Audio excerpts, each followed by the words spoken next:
بإبارة المشركين والدليل على أن من مات على الشرك وهو من أصحاب الجحيم ولا ينقذه من ذلك شيء من الخسائر. بالسند المتصل منا إلى الإمام الإمام حاتم بن زيد مسلم بن الحجاج بن مسلم سواد بن وشاد البشيري عن النبي رحمه الله تعالى ومن تعالى بوجوده وبركاته آمين. قال حدثنا حمزة بن يحيى السلمي قال أخبرنا عبد الله بن وهب قال أخبرني يونس عن ابن شهاب قال أخبرني سعيد بن المسيب عن أبيه قال لما حضرت أبا طالب الوفاة جاء رسول الله صلى الله عليه وسلم. جب ابو طالب کو وفات حاضر ہوئی تو حضور صلی اللہ علیہ وسلم تشریف لائے ان کے پاس. حضور وفات سے مراد غرغرے کی حالت اور نزے کی حالت مراد نہیں ہے، کیونکہ اس وقت تو آدمی نہ کچھ بات سمجھ سکتا ہے صحیح طریقے سے، نہ بات کا جواب دے سکتا ہے. مراد ہے کہ نزے سے پہلے کی کیفیت ہے. جی یہ دونوں کفار مشرکین مکہ کے بڑے بڑے سردار تھے. جی فقال رسول الله صلى الله عليه وسلم يا عمي قل لا اله الا الله كلمه اشهد لك بها. یا عمی تھا، ندا کے وقت میں یا کی یا مضاف الیہ حذف ہو جاتی ہے. اے میرے چچا یا ابو طالب، حضرت صلی اللہ علیہ وسلم کے چچا عبد المطلب کے بیٹے 4 تھے جب حضرت صلی اللہ علیہ وسلم کی ولادت باسعادت ہوئی. حمزہ، ابو لہب، عباس اور ابو طالب. اور ابو طالب آپ کے عم حقیقی تھے. جو عباس اور حمزہ اور ابو لہب وہ دوسری ماں سے تھے، اور ابو طالب عم حقیقی تھے، یعنی عبداللہ کے حقیقی بھائی تھے. اس واسطے عبد المطلب نے، دادا نے، حضور صلی اللہ علیہ وسلم کے دادا نے ابو طالب کو وصیت کی تھی کہ اس کو تم اپنے ساتھ رکھو. چنانچہ انہوں نے یہ حق ادا کیا، اور حضرت صلی اللہ علیہ وسلم کے بچپن اور لڑکپن اور نوجوانی کا زمانہ انہی کے پرورش میں اور سرپرستی میں گزرا، یہاں تک کہ جب آپ پر وحی آ گئی اور دین کی ذمہ داریاں آپ پر بھیجی گئیں اور مخالفت اہل مکہ نے سخت کی، طرح طرح کی ایذائیں رسول اللہ صلی اللہ علیہ وسلم کو پہنچائی. انہوں نے ڈٹ کر مقابلہ کیا اور حضور صلی اللہ علیہ وسلم کا دفاع بھرپور کیا. اور شاید یہ بھی آپ کو معلوم ہو کہ یوں تو رسول اللہ صلی اللہ علیہ وسلم کے شان اقدس میں بے شمار قصیدے اور بے شمار نعتیں کہی گئی ہیں، لیکن سب سے پہلا قصیدہ اور سب سے پہلی نعت ابو طالب نے کہی ہے رسول اللہ صلی اللہ علیہ وسلم کے بارے میں. اور اس سب حالات سے معلوم ہوتا ہے کہ ان کو حضور صلی اللہ علیہ وسلم کی حقانیت کا پورا علم تھا، بالکل یقین تھا. لیکن یہ تصدیق منطقی تھی، اور تصدیق منطقی کافی نہیں ہے. جاننا کافی نہیں، مانا نہیں تھا، اور کلمہ طیبہ کا اقرار بھی نہیں کیا. تو 2 باتوں کی کمی تھی، ماننے کی اور کلمہ طیبہ کی. چونکہ انہوں نے حضور صلی اللہ علیہ وسلم کی محبت میں اور شفقت میں اور امداد میں طرح طرح کی مشقتیں جھیلی تھی، تو آپ کی تمنا تھی کہ یہ مشرف اسلام ہو جائیں. آخر وقت میں آپ نے یہ کوشش فرمائی. چلیے. فقال ابو جهل وعبد الله بن ابي اميه يا ابا طالب اترغب عن مله عبد المطلب فلم يزل رسول الله صلى الله عليه وسلم يعرضها عليه ويعلنها. حضرت صلی اللہ علیہ وسلم اس کلمہ طیبہ کو ان کے اوپر بار بار پیش کرتے رہے. وَيُعِيدُ لَهُ تِلْكَ الْمَقَالَةَ، اور اپنی اسی بات کا اعادہ فرماتے رہے. لیکن اگلی روایت سے معلوم ہوگا کہ اس میں وَيُعِيدَانِ لَهُ تِلْكَ الْمَقَالَةَ مطلب ہے کہ ابو جہل اور عبداللہ بن ابی امیہ اپنی بات کا وہ اعادہ کرتے رہے. ادھر حضرت صلی اللہ علیہ وسلم اپنی بات کا تکرار فرماتے گئے اور یہ اپنی بات کا اعادہ کرتے گئے. جی. حتى قال ابو طالب آخر ما كلم فی آخری کلامہ لہم، سب سے آخری بات جو انہوں نے کی حاضرین سے، کیا کہا؟ هو علی ملت عبد المطلب. ابو طالب نے هو علی ملت عبد المطلب کہا ہوگا یا انا علی ملت عبد المطلب کہا؟ انا کہا. تو ہم یہ بات کل کہنا چاہ رہے تھے، کہیں پڑھی ہے یہ بات؟ یہ ایک ادب ہے، اور یہ ادب اردو میں بھی استعمال ہوتا ہے، عربی میں بھی، انگلش میں بھی، اور پشتو میں ہمیں پتہ نہیں ہے. اور وہ یہ کہ اچھا، ہم پشتو کی باتیں بہت کرتے ہیں. ان الامر اذا احب شيئا اکثر ذکر. ایسی بات نہیں، ہمیں محبت ہے ان لوگوں سے، ان کی باتیں بہت اچھی لگتی ہیں. بات سب باتیں نہیں، مگر بہت ساری باتیں اچھی لگتی ہیں. تو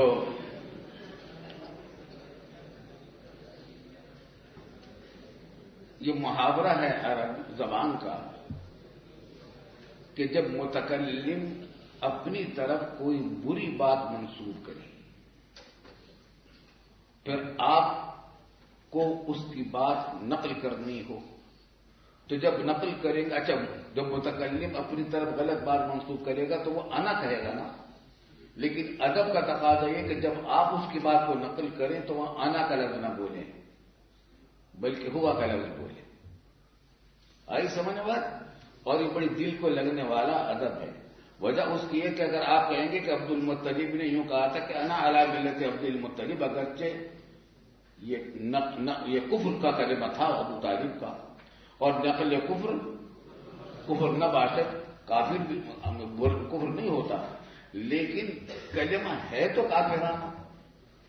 اس کا اپنی طرف ادنا نسبت کا شائبہ بھی دور دور تک نہ ہو سننے والوں کو، اس واسطے انا کا لفظ نہیں بولا جائے گا، ہوا کا لفظ بولا جائے گا.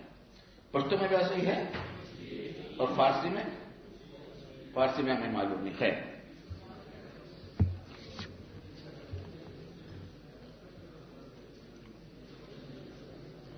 وَأَبَى أَن يَقُولَ لَا إِلَٰهَ إِلَّا اللَّهُ فقال رسول اللہ صلی اللہ علیہ وسلم اما تھا تنبیہ کا کلمہ ہے.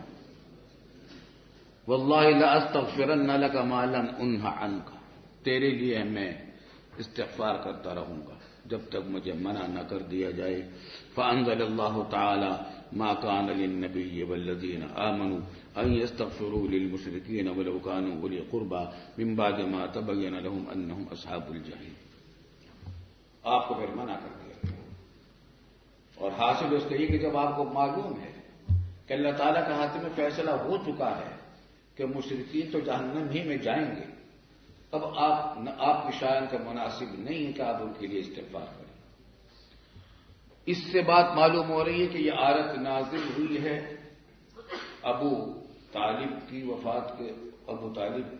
وفات کے موقع پر، لیکن یہ آیت سورہ توبہ کی ہے، اور سورہ توبہ میں ہجرت کے بعد مدینہ طیبہ مدنی آیات، مدنی صورت ہے.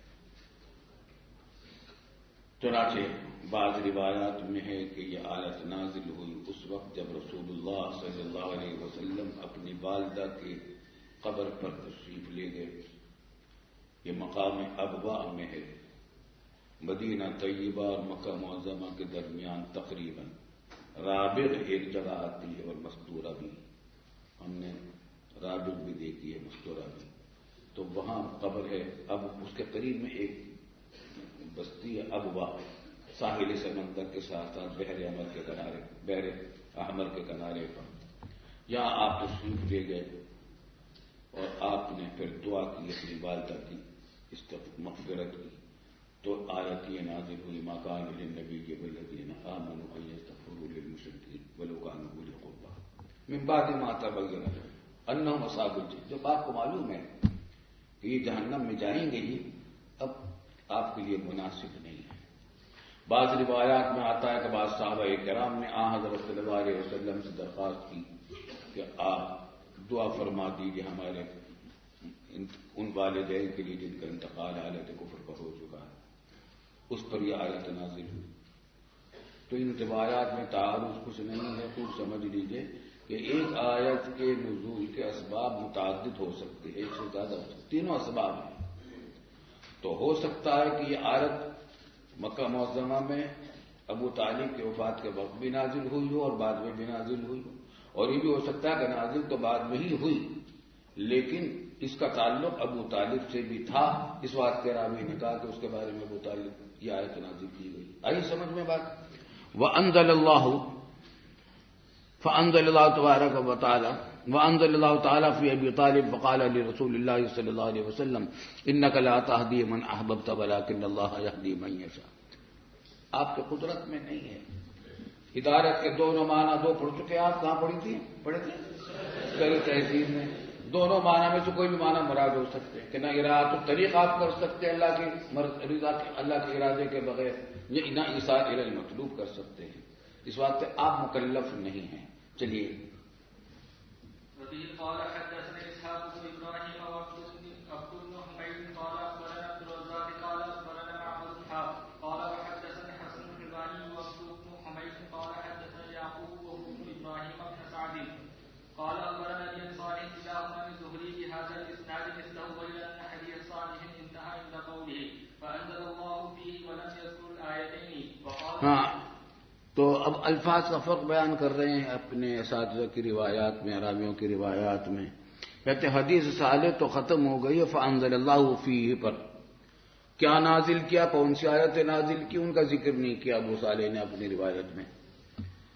ولم یذکر الآیتین وقال فی حدیثہ، اور دوسرا فرق یہ ہے ابو صالح کی روایت سے اس روایت میں کہ یہاں ہے وَيَعُودَانِ بِتِلْكَ الْمَقَالَةِ، اور معمر کی روایت میں جو اوپر گزری ہے، بلکہ معمر کی روایت پہلی تھی، دوسری، ہاں یہ دوسری روایت یہ معمر کی چل رہی ہے۔ کہتے اس روایت کے اندر مقالہ کی بجائے الکلمہ کا لفظ ہے، بس اور کوئی فرق نہیں ہے۔ مقالہ حاضر المقالہ مکان حاضر المقالہ الکلمۃ فلم یزال بہا۔ جی وبه قال حدثنا محمد بن عباد بن ابي عمر رضي الله تعالى عنهما قال حدثنا مروان بن يزيد وهو ابن الكيسان عن ابي حازم عن ابي هريره رضي الله تعالى عنه قال قال رسول الله صلى الله عليه وسلم لأمه عند الموت قل لا اله الا الله واشهد لك بها يوم القيامه فابى قال انزل الله انك لا تهدي من احببت الايه. وبه قال حدثني محمد بن حاتم بن ميمون قال حدثنا يحيى بن سعيد قال حدثنا يزيد بن كيسان قال اخبرنا ابو حازم الاشجعي عن ابي هريره رضي الله تعالى عنه قال قال رسول الله صلى الله عليه وسلم لامه قل لا اله الا الله اشهد لك بها يوم القيامه قال لولا ان شعرني قريش يقولون انما حمله على ذلك الجزاء لاقررت بها عينك فانزل الله تعالى انك لا تهدي من احببت ولكن الله يهدي من يشاء. یہاں مزید تفصیل ہے اس واقعے کی، ذرا اس کو دیکھ لیجئے۔ تو ابو طالب نے جواب میں یہ کہا حضور صلی اللہ علیہ وسلم سے کہ لولا ان تعیرنی قریش، اے لولا مخافت ان تعیرنی قریش، اگر مجھے خوف نہ ہوتا اس بات کا کہ قریش کے لوگ مجھے عار دلائیں گے، کیا کہیں گے، یقولون انما حملہ علی ذلک الجزع، اس کو برانگیختہ کیا، آمادہ کیا تھا نیا دین قبول کرنے اور کلمہ اسلام پڑھنے پر ڈر نے، خوف نے، یعنی آخرت کے خوف سے اس نے کلمہ اسلام پڑھ لیا ہے، تو لوگ قریش کے لوگ مجھے عار دلائیں گے کہ جہنم سے ڈر گیا۔ کیسی الٹی بات کہی، آئی سمجھ بات نہیں؟ تو اس کا خوف تھا کہ قریش کے لوگ مجھے عار دلائیں گے کہ ڈرپوک آدمی تھا، جہنم سے ڈر گیا۔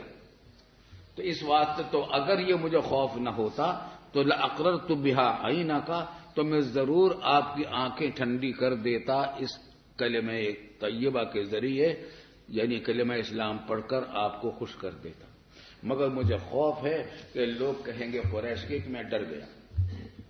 یہ عربوں کی جو مزاج تھا وہ یہاں روک مانے بن گیا. جاہلیت کا مزاج تھا کہ لوگ کوئی بزدلی کا تانا نہ دے دے. حالانکہ اللہ کے سامنے بہادری جتانا کہاں کی عقل مندی کی بات ہے اور کہاں کی شجاعت کی بات ہے. آئی سمجھ میں بات؟ خلاصہ یہ کہ لا الہ الا اللہ پڑھنے سے انہوں نے انکار کر دیا. مانا بھی نہیں، اقرار باللسان بھی نہیں کیا. اللہ لاقررت بها عینک، اس کو بھی ذرا سمجھ لیجیے اس جملے کو. لفظی ترجمہ یہ قرن سے بنا ہے. قرق مانے ٹھنڈک کے آتے، اور اقر یقر اقرارا ٹھنڈا کرنا.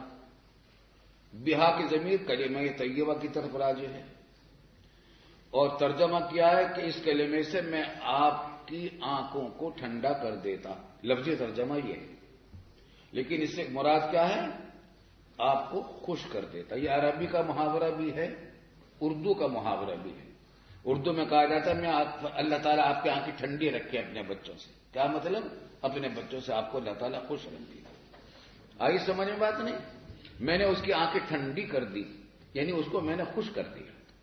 اسی طریقے سے عربی زبان میں ہے، کہا جاتا ہے کہ ابرد اللہ عینک، آپ کی آنکھوں کو اللہ تعالیٰ ٹھنڈا کرے. اقر اللہ عینک، اللہ تعالیٰ آپ کی آنکھوں کو ٹھنڈا کرے یعنی خوش کرے.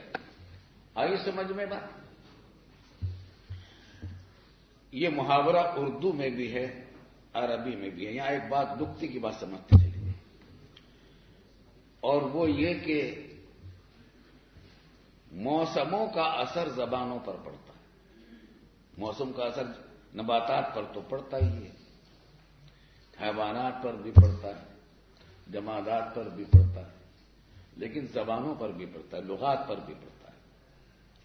اس کی مثال یہی میں دیا کرتا ہوں، اور وہ یہ کہ ہمارے ملکوں میں اور عرب کے سرزمین میں گرمی بہت سخت پڑتی ہے، جس سے لوگ پریشان ہو جاتے ہیں.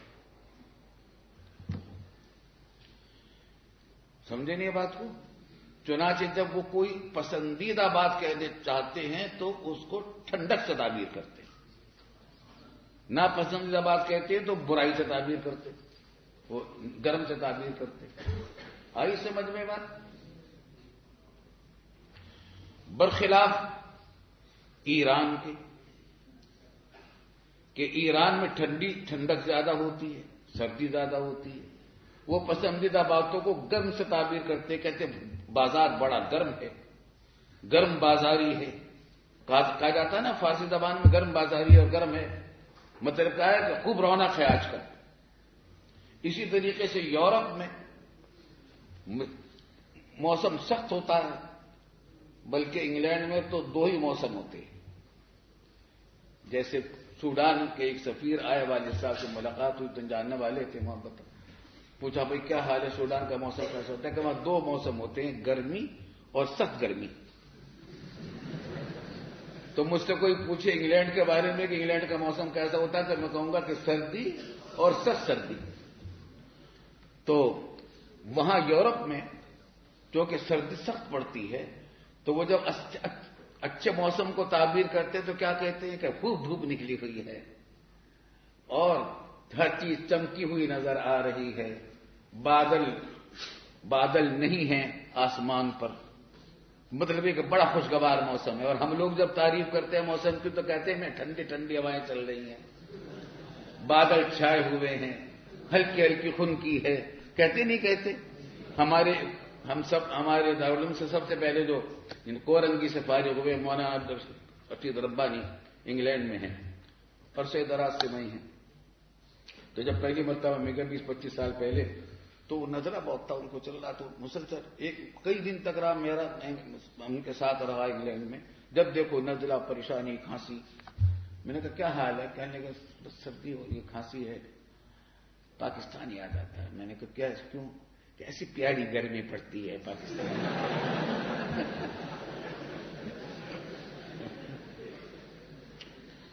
تو زبان کا اثر نہیں بلکہ موسم کا اثر زبانوں پر بھی پڑتا ہے. فانزل اللہ تعالی انک لا تہدی من احببت ولکن اللہ یہدی من یشاء. بات ختم ہو گئی. یہاں پہ ایک بات سمجھ لیجئے, کیا امام خوب سمجھ لیجئے, امام مسلم رحمۃ اللہ علیہ کی کتاب الایمان بڑا عظیم الشان خاموش مناظرہ ہے دیگر فرقوں کے مقابلے پر.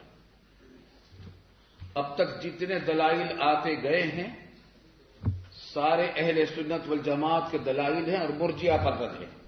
کلمہ طیبہ, ارکان اسلام, اقامت الصلاۃ, وایتاء الزکوٰۃ. آئی سمجھ میں بات؟ سب معتزلہ پر رد ہے کہ وہ ان اعمال کو بیکار کہتے ہیں, حتیٰ کہ اقرار باللسان کو بھی بیکار کہتے ہیں. اب تک یہاں مسلسل اقرار باللسان کا ذکر آ رہا ہے, شہادتین شہادتین, اقامت الصلاۃ وایتاء الزکوٰۃ. مرجئہ پر رد آ رہا ہے. یہ بھی مرجئہ پر رد ہے, اور یہ مرجئہ پر بھی رد ہے اور جہمیہ پر بھی رد ہے. کیونکہ ابو طالب کے پاس کمی جو تھی, ایک تو اقرار باللسان کی کمی تھی جس کے مرجئہ منکر ہے, اور دوسری ماننے کی کمی تھی جس کے جہمیہ منکر ہے. وہ کہتے ہیں معرفت کافی ہے.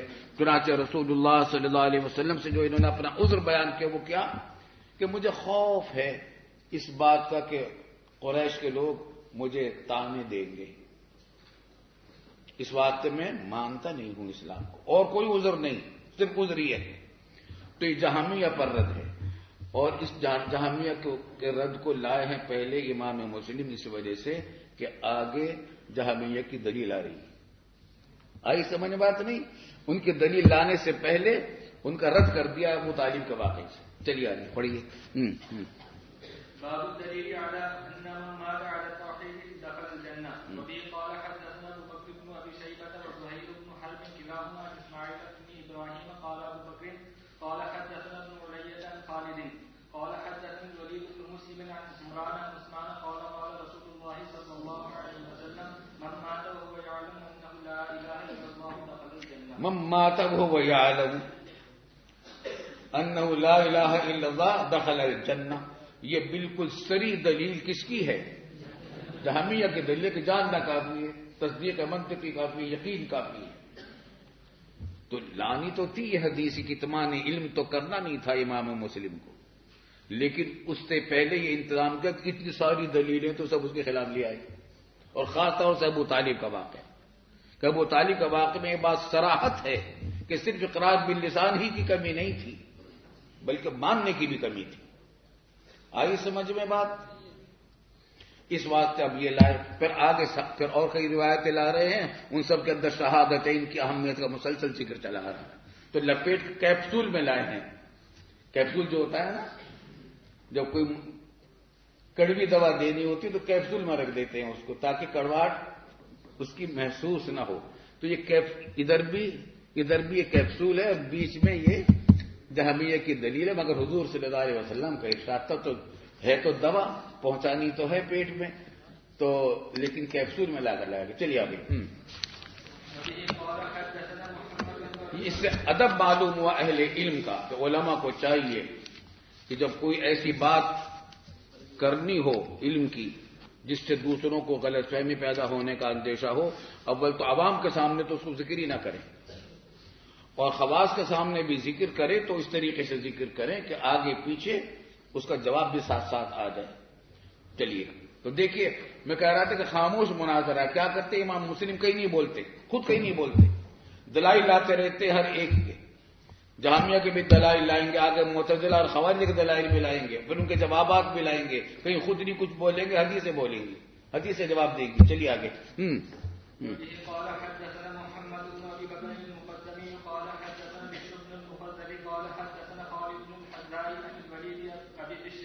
قال سمعت عمران يقول سمعت عثمان يقول سمعت رسول الله صلى الله عليه وسلم يقول مثل الشبان. وبه قال حدثنا ابو بكر بن نذر بن ابي نذر قال حدثنا ابو النذر حاشم بن القاسم قال حدثنا عبيد الله الاشجعي عن مالك بن جبل عن طلحه بن مصرف عن ابي صالح عن ابي هريره رضي الله تعالى عنه قال كنا مع النبي صلى الله عليه وسلم في مسير قال فنفذت فی مسیرن سارا یسیر سیرن سے ہے، اس میں مصدر میمی، چلنے میں تھے یعنی سفر میں تھے. جی فنفدت أزواج القوم قال حتى هم بها. یہ بخاری حدیث تو پڑھ چکے ہیں نا آپ؟ نہیں پڑھی؟ تو پڑھی. قال حتى هم بنحل بعض حوائجهم قال فقال عمر يا رسول الله لو جمعت ما بقي من أزواج القوم فدعوت الله عليها قال ففعل قال فجاء ذو البر ببره وذو التمر بتمره قال وقال وذو التمر بتمره وذو التمر بتمره قال وقال مجاهد وذو النبات بنواه قلت وما كانوا يصنعون بالنبات قال كانوا يمسكونه ويشربون عليه الماء قال فدعا عليه قال حتى ملأ القوم أسبتهم قال فقال عند ذلك أشهد أن لا إله إلا الله وأني رسول الله لا يلقى فيهما عبد غير شاك فيهما إلا دخل الجنة. پڑھا یہ واقعہ بخاری میں دیکھ لیجیے کہ ہم ایک سفر میں تھے اور اگلی روایت سے پتہ چل جائے گا کہ یہ سفر غزوہ تبوک کا تھا. تو فنفدت ازواج القوم، قوم کے اسباب توشے ختم ہو گئے، لوگوں نے جو کھانے پینے کا سامان رکھا ہوا تھا ختم ہو گیا. بھئی ذرا اس کو ہٹا ہی لیں.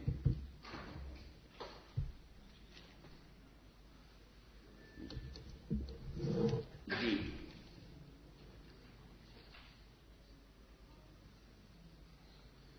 قال حتى هم بنهر بعض حمائله، یہاں تک کہ رسول اللہ صلی اللہ علیہ وسلم کا کچھ خیال ہوا کہ نہر کر دیں لوگوں کے حمائل میں سے کچھ. حمائل حمولہ کی جمع ہے، بار برداری کا جانور جس پر سامان لادا جاتا ہے. تو ایسے اونٹ بھی لشکر میں ایسے اونٹ بھی رکھے جاتے ہیں جن کے اوپر سامان لادا جاتا ہے لشکر کی ضروریات کا. تو ان میں سے بعض حمائل کو، حمولہ کی جمع حمائل ہے، نہر کرنے کا ارادہ کیا تاکہ جان بچ جائے، ورنہ لشکر تھا 30,000 کا. یہ تاریخ اسلام کا اس وقت تک سب سے بڑا لشکر تھا اور مشکل ترین غزوہ تھا رسول اللہ صلی اللہ علیہ وسلم کا. اور اتنا لقودق وحشتناک صحرا ہے مدینہ طیبہ سے تبوک تک کہ آدمی کی طبیعت الٹ جائے. ہم نے وہ صحرا سے گزرے ہیں اور وہ کیفیت دیکھی ہے. اتنے خوفناک صحرا سے گزر رہے تھے، کھانے کا سامان ختم ہو گیا. تو اب ارادہ کیا کہ کچھ حمائل کو نہر کر لیں تاکہ گوشت کھا کر جانیں بچا سکیں. فقال یا عمر یا رسول اللہ لو جمعت ما بقي من ازواج القوم فدعوت اللہ علیہا، کاش آپ جمع کر لیتے ان چیزوں کو جو کہ ازواج القوم میں سے کچھ باقی بچی ہیں، پھر ان کو جمع کر کے ان کو پر آپ دعا کر دیتے، پڑھ دیتے، کچھ اللہ کی سے دعا کر دیتے. تو لو ہے، یہ لو اگر تمنی کے لیے ہے تو اس میں جواب کی ضرورت ہی نہیں کہ کاش آپ ایسا کر لیں. اور ادب بھی یہی ہے، بڑوں کو جب کوئی مشورہ دیا جائے تو یہ کہنا بھی اگر چلائی سے کام یوں کر لیجیے، ادب کے ساتھ کہیں کر لیجیے، لیکن زیادہ بہتر ادب یہ ہے کہ یوں نہ کہ امر کا صیغہ استعمال نہ کریں، بلکہ اگر ایسا کر لیا جائے تو بہتر ہے. تو اسی طریقے سے درخواست کی حضرت فاروق اعظم نے مشورہ پیش کیا. اس سے ایک بات اور بھی معلوم ہوئی کہ چھوٹے اگر مناسب سمجھے اخلاص کے ساتھ کوئی مشورہ دینا بڑوں کو تو ادب کے ساتھ دینا چاہیے، اور مشورہ دینا کوئی ادب کے خلاف نہیں، لیکن بدتمیزی سے نہ دیں اور قاعدے سے دیں. آئی سمجھ میں بات؟ اور اگر یہ لو تمنی کے لیے نہیں بلکہ شرطیہ ہے تو جواب بھی حاضر ہے اور نکالا جا سکتا ہے. روپے کے لکانہ برکتن، لکانہ فیہ برکتن، ضرور اس کے اندر پیدا برکت ہو جائے گی اگر آپ دعا کر لیں گے. قال ففعل، حضرت صلی اللہ علیہ وسلم نے ایسا ہی کر لیا، فاروق اعظم کے مشورے کو قبول فرمایا. اس سے جہاں فاروق اعظم کی منقبت ظاہر ہوتی ہے، فضیلت، کہ موافقات عمر بہت سارے ہیں. فاروق اعظم کی ایک رائے تھی اور حضور صلی اللہ علیہ وسلم نے اسی رائے کو پسند کیا. ان میں سے ایک یہ ہے. اسی کے ساتھ ساتھ دوسرا ادب معلوم ہوا اساتذہ کے لیے، بڑوں کے لیے، استاد، باپ، مرشد، افسر، کہ اگر کوئی چھوٹا آدمی کوئی مشورہ دے دے اور وہ مناسب ہو تو قبول کر لینا چاہیے. انصاف کا بھی تقاضا ہے، اس کی حوصلہ افزائی بھی اسی سے ہوگی. آپ نے ایسا ہی کیا اور آپ کی عادت شریفہ بھی یہی تھی. قال فجاء ذو البر ببره، تو اب گندم والا گندم لے آیا. مطلب ہے کہ جس کے پاس کوئی تھوڑا بہت گندم باقی بچا ہوا تھا اپنے توشے میں، وہ لے کر آ گیا. وذو التمر بتمره، اور قال وقال مجاہد، یہ قال کا پہلے جو قال ہے نا اس کے قائل ہیں طلحۃ بن مصرف. طلحۃ بن مصرف کہتے ہیں کہ اور مجاہد نے یوں کہا تھا کہ ذو النواتی بھی نوا ہو. اوپر کی سند میں مجاہد کا ذکر نہیں ہے. طلحۃ بن مصرف روایت کر رہے ہیں ابو صالح سے، وہ بھی تابعی ہیں، ابو ہریرہ سے روایت کر رہے ہیں. مجاہد بھی تابعی ہیں. تو مطلب یہ کہ اس حدیث کو، اس کا حاصل یہ بنتا ہے بظاہر کہ اس حدیث کو مجاہد بھی روایت کرتے ہیں اور انہوں نے یہ بات کہی ہے کہ ذو النواتی بھی نوا ہو. قلت وما كانوا يصنعون بالنوا، تو میں نے پوچھا، کس سے پوچھا؟ مجاہد سے پوچھا. اب یہاں سے مجاہد کی بات آ گئی کہ ما كانوا يصنعون بالنوا، گٹھلی کو وہ کیا کرتے تھے؟ توشے میں جو گٹھلی رکھی ہوئی تھی لوگوں نے اور وہ لے کر آ گئے، تو اس کا مطلب ہے کہ وہ اس کو کھاتے ہوں گے، کچھ کرتے، کیا کرتے تھے گٹھلی کو؟ تو قال كانوا يمسونه ويشربون عليه الماء، اس کو چوستے تھے اور اس پر سے پانی پی لیتے تھے، دل بہلانے کے لیے. بھوک تو نہیں اس سے مٹ سکتی، دل بہلانے کے لیے. اور یہ بھی ہو سکتا ہے کہ اس گٹھلی کو منہ میں لے کر دانتوں سے دباتے ہوں تھوڑا تھوڑا، اس سے کچھ ریزے بنتے ہو اور اس سے دل بہلا لیتے ہوں. یہ فقر و فاقے کی کیفیت ہو گئی تھی. قال فدعا علیہا، حضور صلی اللہ علیہ وسلم نے دعا فرمائی. حتیٰ اب معجزہ ظاہر ہو گیا. حتیٰ ملأ القوم ازودتهم، یہاں تک کہ پورے لشکر نے اپنے ازودہ کو بھر لیا.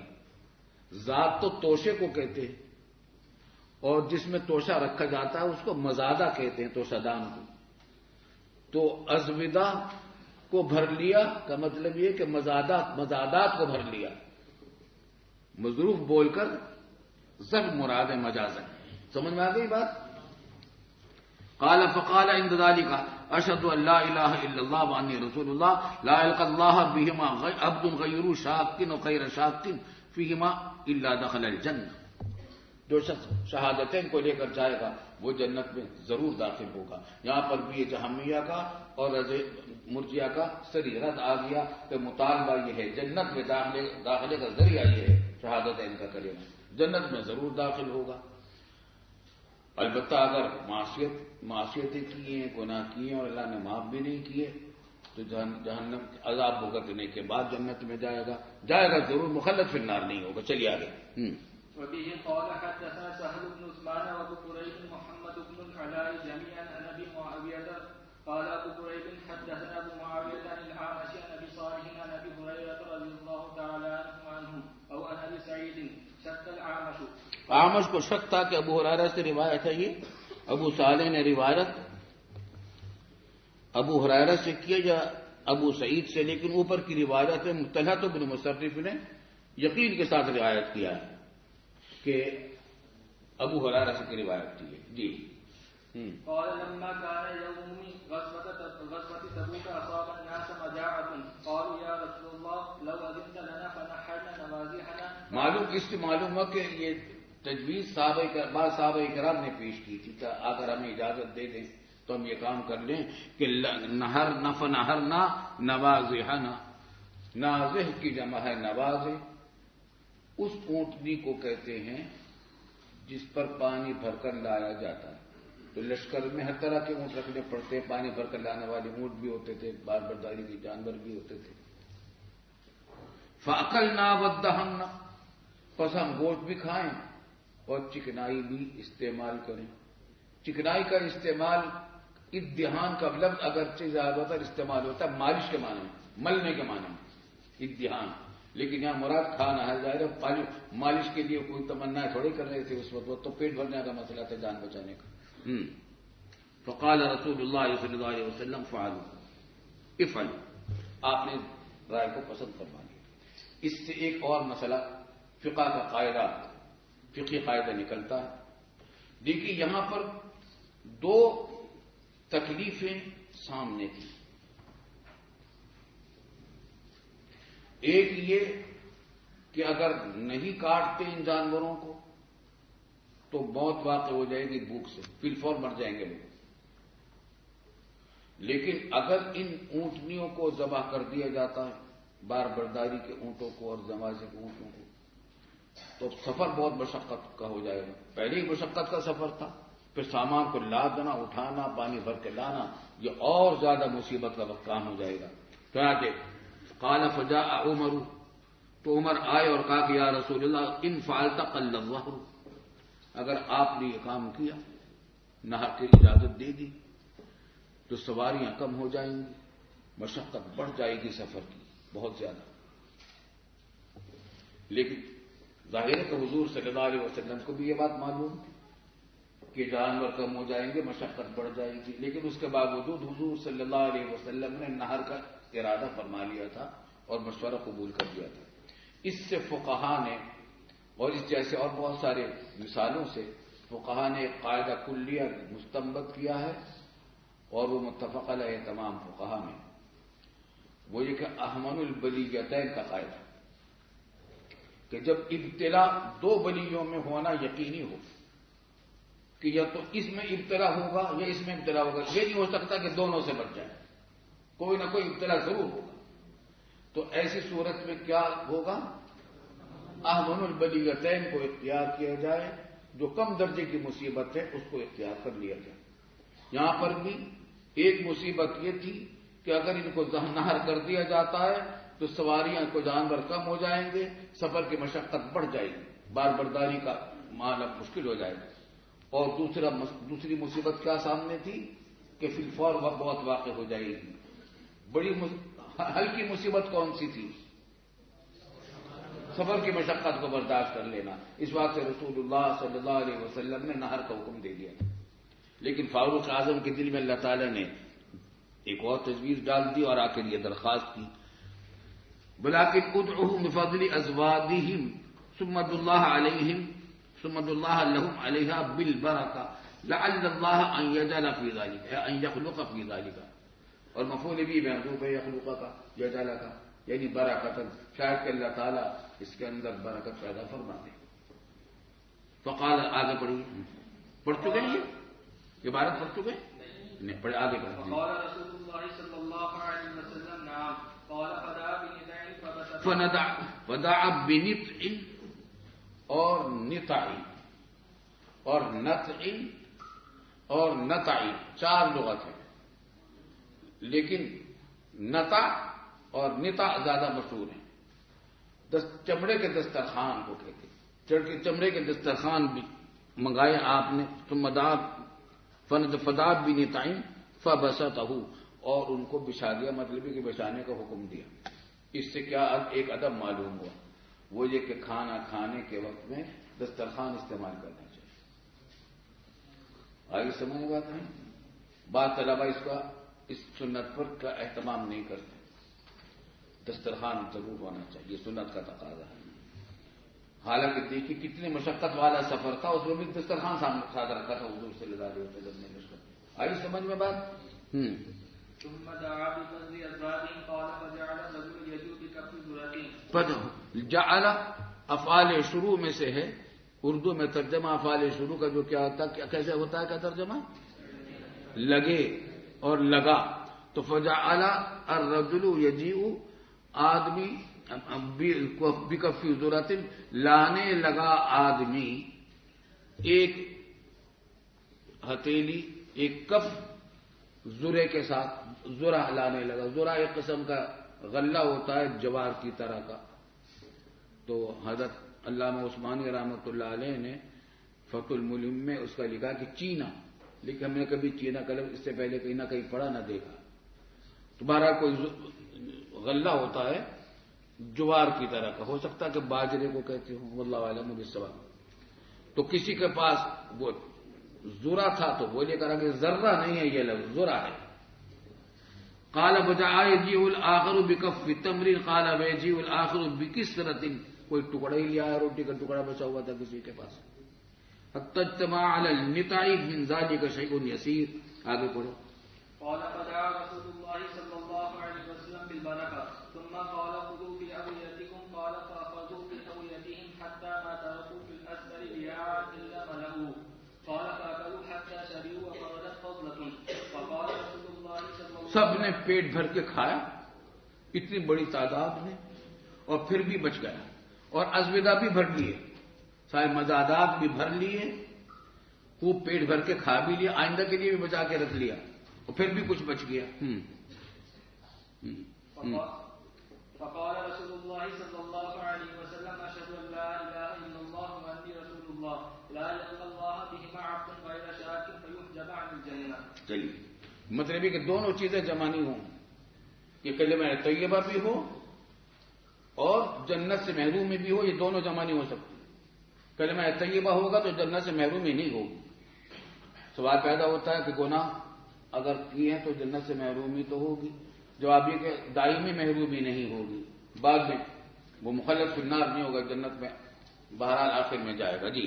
وبه قال حدثنا داود بن رشيد قال حدثنا الوليد يعني بن مسلم عن ابن جابر قال حدثني أمير بن هانئ قال حدثني جنادة بن أبي أمية قال حدثنا عبادة بن صامت رضي الله تعالى عنه قال قال رسول الله صلى الله عليه وسلم من قال أشهد أن لا إله إلا الله وحده وأن محمدا عبده ورسوله وأن عيسى عبد الله وابن أمته وكلمته ألقاها إلى مريم وروح منه وأن الجنة حق وأن النار حق أدخله الله من أي أبواب الجنة 8 شاء.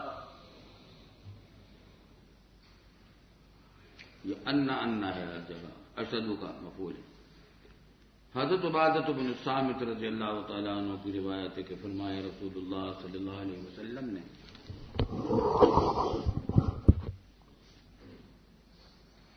کہ جس شخص نے کہا اشہد ان لا الہ الا اللہ وحدہ وان محمد عبدہ ورسولہ، شہادتین کا اقرار کر لیا. مزید یہاں مذکور ہے کہ اور یہ بھی گواہی دی کہ عیسیٰ اللہ کے بندے ہیں اور ان کی اللہ کی بندی کے بیٹے ہیں اور اللہ کا کلمہ ہے جس کو کہ ڈالا تھا اللہ نے مریم کی طرف، اور اللہ ہی کی طرف سے بھیجی ہوئی روح ہیں. اور اس بات کی بھی گواہی دے کہ جنت حق ہے اور نار حق ہے، تو اللہ تعالیٰ اس کو جنت میں داخل کرے گا من ای ابواب الجنت 8 شاء. تو جنت کے 8 دروازوں سے جس دروازے سے چاہے گا اس کو داخلہ کرا دیا جائے گا. یہاں چند باتیں ذرا سمجھ لیجیے. شہادتین کے بارے میں تو بات واضح ہے کہ شہادتین تو ایمان کا لازمی حصہ ہے، اس کے بغیر تو اسلام معتبر ہی نہیں ہوتا. وہ تفصیل آپ پڑھ چکے ہیں کہ کس حد تک معتبر نہیں ہوتا، کس حد تک لزوم ہے، کس حد تک لزوم نہیں. یہ مسئلہ اولا میں پڑھ لیا، آپ نے پڑھ لیا ہے نا. البتہ یہ سوال پیدا ہوتا ہے کہ یہ جو کہا گیا کہ عیسیٰ علیہ السلام کے بارے میں یہ عقیدہ اقرار کرے، آیا ایک نئے آدمی کو مشرب اسلام ہونے کے وقت ان کلمات کا پڑھنا بھی ضروری ہے؟ کیا اس کے بغیر وہ دائرہ اسلام میں داخل نہیں ہو سکتا؟ سوال پیدا نہیں ہوتا؟ جواب سمجھ لیجیے. اور وہ یہ کہ اگر وہ عیسائی ہے اور اپنا مذہب چھوڑ کر وہ دین اسلام میں داخل ہو رہا ہے تو اس کو ان چیزوں کا بھی اقرار کرنا پڑے گا. اس کے بغیر اس کا اقرار مکمل نہیں ہوگا. وہ اس بات کا اقرار کرے کہ عیسیٰ علیہ السلام اللہ کے بندے ہیں، یعنی بیٹے نہیں ہیں، بلکہ بیٹے ہیں وہ اپنی اللہ کی بندی کے مریم کے، اور اللہ کا کلمہ ہے. ان کو کلمہ کہا گیا، بار بار پڑھ چکے ہوں گے آپ قرآن کریم میں. کس وجہ سے کہا گیا؟ مہد میں انہوں نے کلام کیا تھا تو زید عدن کے قبیل سے مبالغے کے طور پر ان کو کلمہ کہہ دیا گیا ایک وجہ، اور دوسری وجہ کلمہ کن سے براہ راست پیدا ہوئے بغیر واسطہ اسباب کے. وروح منہ، اور اللہ ہی کی طرف سے بھیجے ہوئے روح ہیں. یہ من تبعیض کی نہیں ہو سکتی، شرک ہو جائے گا. سمجھ آ رہی ہے بات؟ اگر من تبعیض کی ہوگی تو کیا مطلب ہوگا کہ اللہ تعالیٰ کی روح کا ایک حصہ ہے، ٹکڑا ہے، شرک ہو جائے گا. اس بات سے من کو سببیہ کہا جائے گا کہ اللہ تعالیٰ ہی کی بھیجی ہوئی ہے، یا ابتدا کے لیے کہا جائے گا کہ اللہ تعالیٰ کی طرف سے بھیجی ہوئی روح ہے. آئی سمجھ میں بات؟ وَأَنَّ الْجَنَّةَ حَقٌّ وَأَنَّ النَّارَ حَقٌّ أَدْخَلَهُ اللَّهُ الْجَنَّةَ مِنْ أَبْوَابِ الْجَنَّةِ ثَمَانِيَةَ شَاءَ. اس کو جنت کے 8 دروازوں میں سے جس سے چاہے گا داخل کر دیا جائے گا. یہ آپ پڑھ چکے ہیں کہ جن لوگوں پر جس عمل کا زیادہ غلبہ ہوتا ہے اللہ تعالیٰ اس کو اسی باب سے جنت میں داخل کرے گا. جن لوگوں کے کاموں میں روزوں کا غلبہ ہوگا تو ان کو باب الریان سے داخل کیا جائے گا. بات سمجھ میں آتی ہے؟ یہاں اشکال ہوتا ہے کہ یہاں یہ کہا جا رہا ہے کہ وہ جس دروازے سے چاہے داخل ہو جائے، حالانکہ اس حدیث سے معلوم ہوتا ہے کہ جس پر جس عمل کا غلبہ ہوگا اس سے اس کو داخل کیا جائے گا. اعتراض کچھ نہیں بنتا، جواب یہ ہے یعنی اعتراض کوئی مشکل نہیں ہے. جواب یہ ہے کہ اختیار تو اس کو دیا جائے گا کہ تم جاؤ جس دروازے سے چاہو جنت میں داخل ہو جاؤ، لیکن وہ اختیار کرے گا خود ہی اپنے لیے اس دروازے کو جو اس عمل والے کے لیے مقرر فرمایا گیا ہے. تو داخل وہ مجبوراً نہیں ہوگا، اختیار سے اس دروازے آپ سے داخل ہوگا. اس حدیث کا منافی نہ ہوا. آئی سمجھ میں بات؟ البتہ یہاں پر اشکال یہ ہوتا ہے کہ یہاں پر عمل کا کوئی ذکر نہیں ہے، شہادتین کا ذکر ہے. نماز، روزہ، حج، زکات کوئی ذکر نہیں، اور گناہوں سے بچنے کا بھی کوئی ذکر نہیں. تو اس سے استدلال کون کرے گا؟ مرجئہ کی دلیل آ رہی سمجھ میں بات؟ آگے پڑھو، ہم بتائیں گے. چلیے.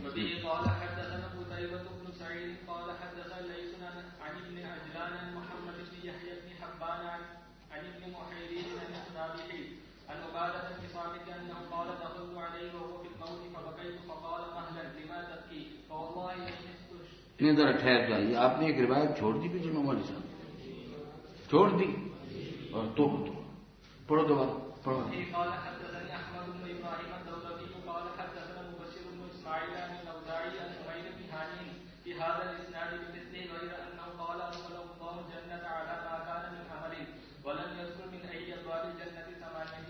اب دیکھو بات، یہ اور زیادہ مرجئہ کی بظاہر دلیل بن گئی کہ اللہ تعالیٰ اس کو داخل کرے گا جنت میں علی ما کان من عمل. علی کو اگر ما کے معنی میں لو تو مرجئہ بڑے خوش ہوں گے کہ دیکھو ہماری دلیل آ گئی کہ باوجود اس عمل کے جس عمل پر وہ تھا، شرابیں پیتا تھا، زنا کرتا تھا، چوری ڈکیتی کرتا تھا، اس کے باوجود اس کو جنت میں داخل کیا جائے گا.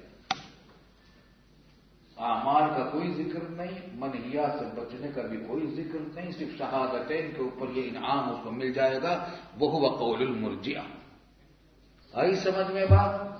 اور پھر یہ بھی کہ صرف یہی نہیں بلکہ اس کو یہ اختیار دے دیا جائے گا کہ اتنا بڑا اعزاز، میں 8 دروازے ان میں سے جس دروازے سے چاہو داخل ہوگا.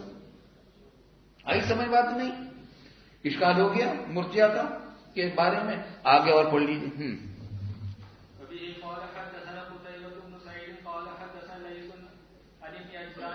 اچھا پہلے یہاں سے اتنی بات یہاں سے سمجھ لیجیے، ایک اہم بات سمجھ لیجیے.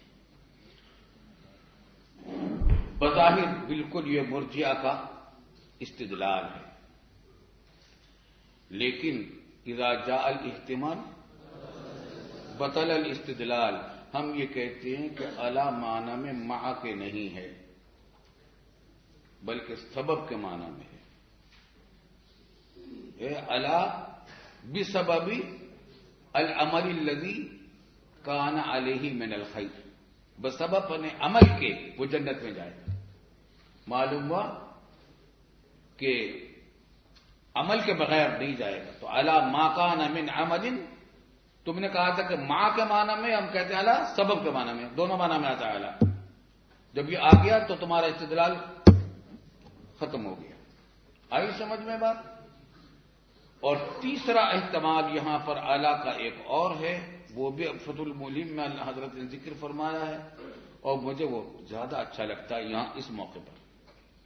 اور وہ یہ کہ اعلیٰ حسب ما کان من عمل، جیسا اس کا عمل ہوگا اس عمل کے مطابق وہ جنت میں داخل ہوگا. کیا مطلب؟ روزوں کا غلبہ اس کے اعمال میں ہوگا تو باب الریان سے داخل ہوگا، کسی اور عمل کا غلبہ ہوگا تو فلاں باب سے داخل ہوگا، کسی اور عمل کا غلبہ ہوگا تو فلاں باب سے داخل ہوگا.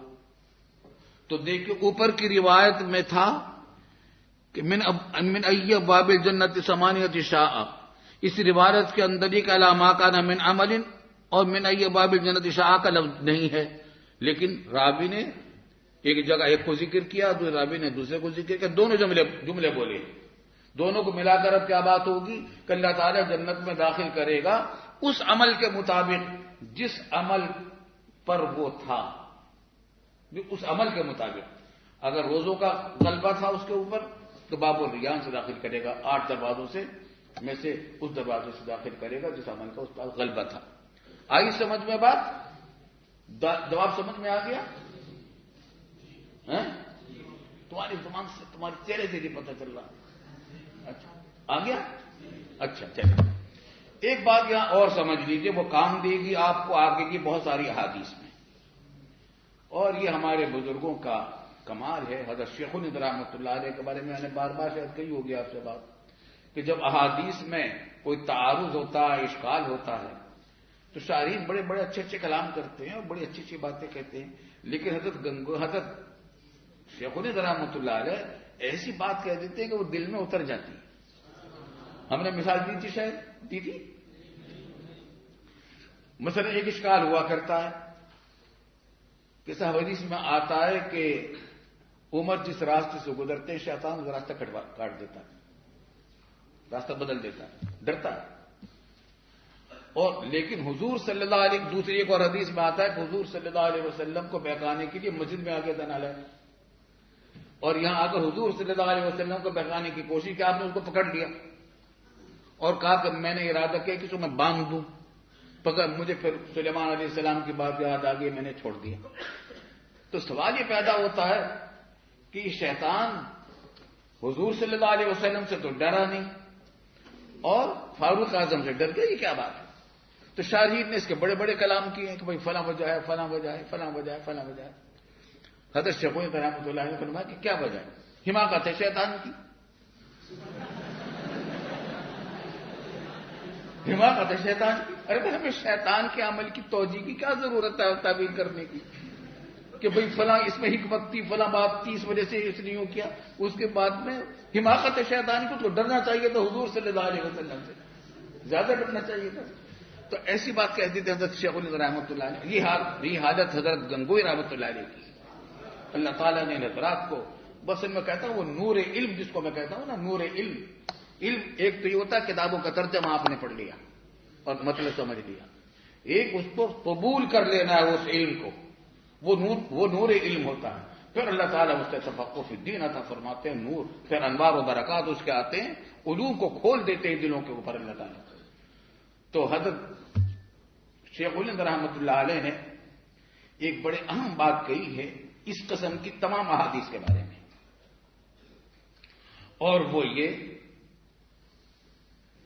کہ جو احادیث میں کہا جاتا ہے کہ جس نے کہا لا الہ الا اللہ دخل الجنہ، جیسے کہ یہاں بھی لا الہ الا اللہ دخل الجنہ ہے، اور جس نے فلاں کام کر لیا جنت میں جائے گا، فلاں کام کر لیا جنت. بعض اوقات لا الہ الا اللہ کا بھی ذکر نہیں ہوتا، کسی اور عمل کا ذکر ہے. جو شخص یہ کام کرے گا جنت میں داخل ہوگا، جس نے یہ کام کیا جنت میں داخل ہوگا. تو اس کا کیا مطلب ہے؟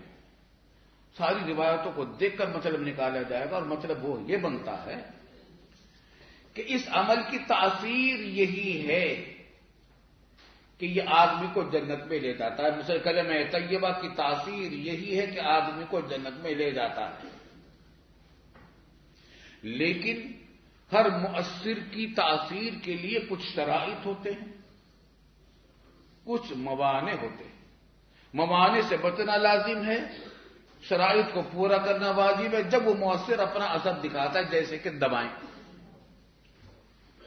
جو ہوتی ہے دوا والی کی دکان پر ہر دوا کے بارے میں لکھا ہے کہ نزلہ دور کرتا ہے، یہ کھانسی کو دور کرتا ہے، یہ فلاں بیماری کا علاج ہے۔ آپ نے پڑھ لیا کہ جوشاندہ مثلا لکھا ہوا کہ کھانسی کو، نزلے کو، ٹھنڈی کے اثر کو، سب کو زائل کر دیتا ہے۔ آپ نے یہ پی لیا، لیکن پی کر آپ جا کر سردی میں سر کھول کے شہر میں جا کر بیٹھ گئے اور اوپر سے برف کا پانی پی لیا، نمونیا ہو جائے گا نہیں ہو جائے گا؟ بری خوف کہ میں اس میں تو لکھا ہوا تھا یہ کہ نزلے کو ختم کرتا ہے، حالانکہ اس نے تو نزلہ اور بھی کہیں بڑھا دیا، نمونیا پیدا کرتی ہے۔ تو کیا مطلب ہے؟ اسی طریقے سے کلمہ طیبہ کی تاثیر تو یہی ہے کہ جنت میں لے جائے گا، لیکن یہ عمل اس وقت کرے گا، اپنی تاثیر اسی وقت کرے گا پوری تاثیر جب اس کے شرائط بھی پورے ہوں۔ مثلا دوا کے لیے مقدار مقرر ہوتی ہے، وقت مقرر ہوتا ہے، خالی پیٹ نہ کھانا، بھرے پیٹ پر کھانا، اگر خالی پیٹ کھاؤ گے تو بیماری کھڑی ہو جائے گی فلاں دوا۔ تو جو شرائط ہوتے ہیں ان شرائط کو پورا کرے، جو پرہیز ہوتا ہے اس پرہیز کو پورا کرے، تو پھر وہ دوا اپنا پورا اثر کرتی ہے۔ اگر شرائط کم ہوں گی یا پرہیز کم ہوگا تو جتنے موانع پیدا ہو جائیں گے یا جتنی شرائط کی کمی ہوگی اتنا اثر اس کا کم بھی ہو جائے گا۔ آئی سمجھ بات نہیں؟ بات سمجھ آتی ہے؟